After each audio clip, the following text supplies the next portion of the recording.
اکثر ہمارے ذہنوں میں یہ سوال پیدا ہوتا ہے کہ کیا پرندوں کو قید کر کے رکھا جا سکتا ہے؟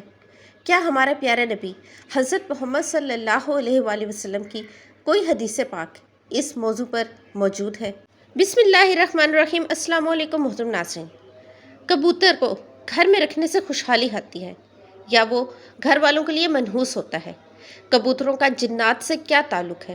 کبوتر کسی بھی شخص کو بد دعا کب دیتا ہے؟ ناظرین گرامی، سب سے پہلے تو اس بات کو ذہن نشین کر لیں کہ گھروں میں جانور اور پرندے پالنا جائز ہے، بشرط یہ کہ ان کی خوراک اور نگہداشت کا بھرپور انتظام کیا جائے، ان کو تنگ نہ کیا جائے اور بیماری کی صورت میں ان کا علاج معالجہ کروایا جائے۔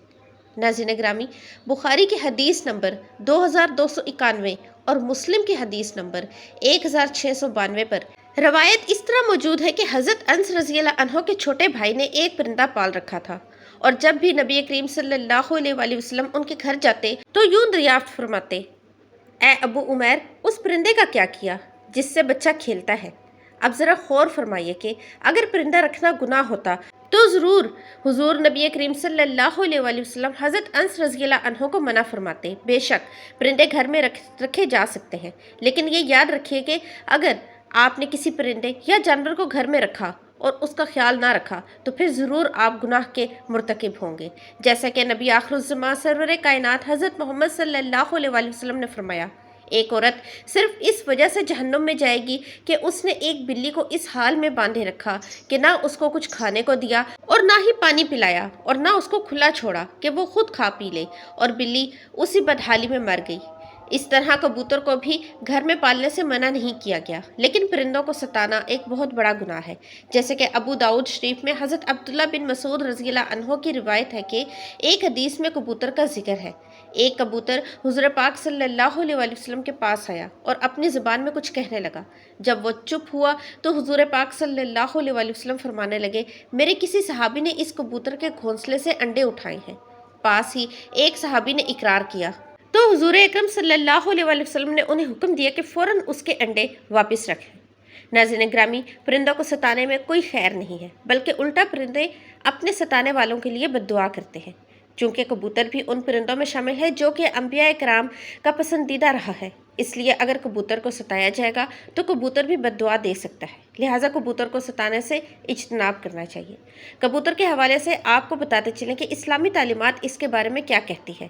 احادیث میں ہے کہ گھریلو کبوتر خدا کو بہت یاد کرتے ہیں، اہل بیت کو دوست رکھتے ہیں اور صاحب خانہ کو دعا دیتے ہیں کہ اللہ تمہیں برکت دے۔ کسی شخص نے رسول اللہ صلی اللہ علیہ وآلہ وسلم سے تنہائی کی شکایت کی تو آپ صلی اللہ علیہ وآلہ وسلم نے فرمایا کہ ایک جوڑا کبوتر کا پال لو۔ حضرت جعفر فرماتے ہیں کہ کبوتر پیغمبروں کے پرندوں میں سے ہیں، کبوتر گھر میں رکھو، چونکہ حضرت نوح علیہ السلام نے اس کو پسند کیا ہے اور دعا دی ہے کہ کسی پرندے پر اتنا پیار نہیں آتا جتنا کبوتر پر آتا ہے۔ آپ نے فرمایا جس گھر میں کبوتر ہو اس گھر میں رہنے والے جنوں کی آفات سے محفوظ رہیں گے، کیونکہ جنوں کے بچے گھروں میں کھیلتے پھرتے ہیں۔ جس گھر میں کبوتر ہوتے ہیں وہ ان سے مشغول رہتے ہیں اور آدمی کی طرف متوجہ نہیں ہوتے۔ یہ کبوتر ہی وہ خوش قسمت پرندہ ہے کہ جسے حضرت نوح علیہ السلام نے جب طوفان تھما تو کشتی سے اڑایا کہ دیکھ کر آئے کہ کہاں پر خشک زمین ہے۔ محترم ناظرین، روایات بتاتی ہیں کہ کبوتر کے پر جھڑنے میں بھی خیر ہے، کیونکہ یہ تب جھڑتے ہیں جب شیطان بھاگتے ہیں۔ کبوتر بڑا ہی ذہین پرندہ ہے جو اشخاص کو ان کی تصویر میں بھی پہچان لیتا ہے۔ سائنسدانوں کا خیال ہے کہ کبوتر آئینے میں اپنی تصویر دیکھ کر خود کو پہچان سکتا ہے، یعنی یہ چہرے کی پہچان کی حد تک خود شناس پرندہ ہے۔ یہ خصوصیت چونکہ دوسرے پرندوں میں نہیں پائی جاتی، اس لیے اس کی اپنی جداگانہ حیثیت ہے جو کسی بھی دوسرے پرندے میں انہیں اس خصوصیت میں ممتاز کرتی ہے۔ اس کے علاوہ کبوتر میں حروف کو شناخت کرنے کی صلاحیت بھی پائی جاتی ہے۔ ایک تجربے کے ذریعے سائنسدانوں نے یہ ثابت کیا ہے کہ کبوتر پورے انگریزی حروف تہجی کو شناخت کرتا ہے، جو ان کی ذہنی صلاحیت کی آئینہ دار ہوتی ہے۔ کبوتر اپنی چونچ سے پانی چوس کر پینا جانتا ہے، جبکہ دوسرے پرندوں میں یہ خصوصیت نہیں پائی جاتی۔ کبوتر ہزاروں میل دور سے اپنے گھر کا پتہ ڈھونڈ لیتے ہیں۔ یہ کیسے ممکن ہے؟ اس کے متعلق کئی نظریات پیش کیے گئے ہیں، جن میں ایک نظریہ مقناطیسی حیثیت کا نظریہ ہے، جس کی وجہ یہ ہے کہ یہ جاندار سورج کو رہنما بنا کر مشرق اور مغرب کی سمتوں کا تعین کرتا ہے۔ بے شک کبوتر کا گھر میں پالنا باعث برکت ہے، کیوں؟ نبی کریم صلی اللہ علیہ وسلم نے بھی کبوتر کو پسند فرمایا، لیکن یہ بات یاد رہے کہ کبوتر بازی سے منع کیا گیا ہے، اس لیے اگر کوئی شخص کبوتر اس نیت سے رکھتا ہے کہ وہ ان کی بازی لگوائے گا اور پھر کبوتر پالنا حرام ہو جائے گا۔ حضرت ابو ہریرہ رضی اللہ عنہ سے روایت ہے کہ نبی کریم صلی اللہ علیہ وسلم نے ایک دفعہ ایک شخص کو اڑتے ہوئے کبوتر کے پیچھے لگا دیا تو نبی پاک صلی اللہ علیہ وسلم نے ارشاد فرمایا، شیطان شیطان کے پیچھے لگا ہوا ہے۔ اندازہ کیجئے کہ اگر آپ کبوتر کی بازی لگواتے ہیں یا اس کو شرط لگا کر اڑاتے ہیں تو پھر وہ اڑا ہوا کبوتر بھی شیطان اور اس کو اڑانے والا بھی شیطان ہوگا۔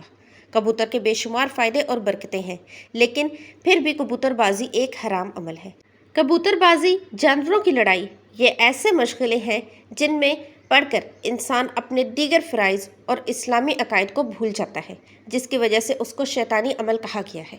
اسی طرح جانوروں کو آپس میں لڑانے سے بھی سختی سے منع فرمایا گیا ہے، کیونکہ اس سے جانوروں کو تکلیف ہوتی ہے اور جانور کو تکلیف دینا حرام ہے۔